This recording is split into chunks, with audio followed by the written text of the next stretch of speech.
शादी का दिन था। हवेली के हर कोने में रौनक थी। मेरे पति राघव के परिवार की शानो शौकत देखकर कोई भी चकित रह जाता।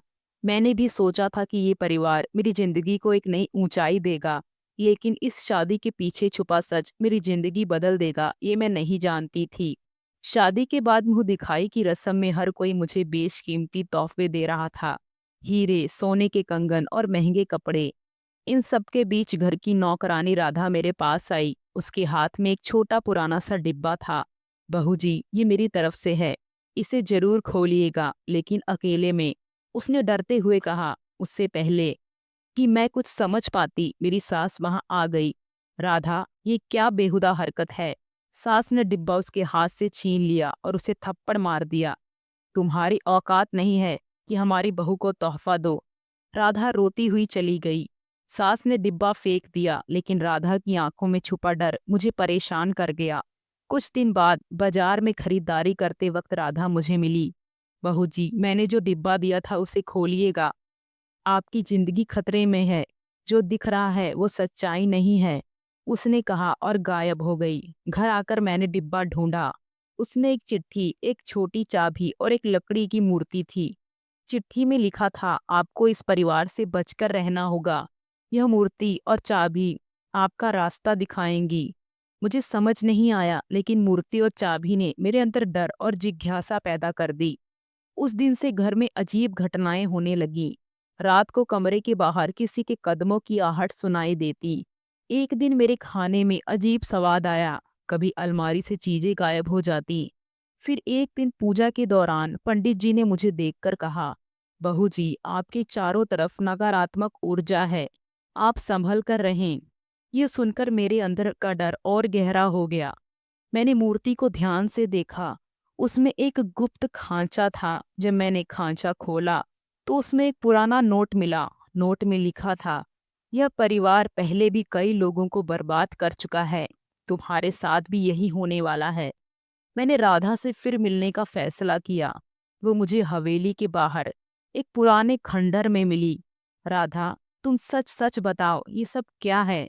मैंने सख्त लहजे में पूछा। बहू जी, इस परिवार ने मुझे भी बर्बाद किया है। मैं यहाँ सिर्फ इसलिए हूँ ताकि सच किसी के सामने आ सके। आपकी सास और ननद बेहद खतरनाक हैं। वो आपको खत्म करके आपकी संपत्ति हड़पना चाहती हैं। उसने मुझे बताया कि पहले भी इस घर की पुरानी बहू के साथ भी यही हुआ था। उसका नाम कृतिका था, जो अचानक लापता हो गई थी। कृतिका दीदी की मौत के सबूत मैंने इस मूर्ति और डिब्बे में छुपा दिए थे। वो आपके लिए भी चेतावनी है। राधा ने कहा, उस रात मैंने डिब्बे की चाबी से सास की अलमारी खोली। उसमें एक गुप्त दराज मिला। दराज में कुछ दस्तावेज और तस्वीरें थीं।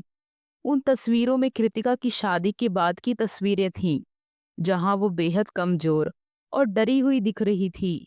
एक और दस्तावेज मिला जिसमें मेरी संपत्ति को सास और ननद के नाम करने की योजना थी। ये साफ था कि वो मुझे भी कृतिका की तरह खत्म करना चाहती थीं। मैंने राघव से बात करने की कोशिश की। राघव, तुम्हें पता है कि माँ और दीदी क्या कर रही हैं? मैंने दस्तावेज और तस्वीरें दिखाईं। पहले तो उसने इनकार किया, लेकिन जब मैंने उसे मूर्ति का खांचा और चिट्ठी दिखाई तो उसका चेहरा बदल गया। आरोही, तुम बेवजह इन बातों में पड़ रही हो, ये सब पुराने दस्तावेज हैं। उसकी बातें सुनकर मुझे समझ आ गया कि वो भी इस साजिश का हिस्सा है। अगले दिन सास ने मुझे एक पेपर पर साइन करने को कहा। ये तुम्हारी जायदाद के कुछ मामूली कागज हैं, साइन कर दो, उन्होंने मुस्कुराते हुए कहा। मैंने बहाना बनाकर साइन नहीं किए। चुपचाप राधा की मदद से पुलिस को बुलाया। पुलिस ने दस्तावेज, कृतिका की तस्वीरें और अलमारी के सबूत बरामद किए। सास, ननद और राघव को गिरफ्तार कर लिया गया। राधा की मदद से मैंने खुद को बचा लिया। सास और ननद का भंडाफोड़ हुआ। राघव का असली चेहरा सामने आया।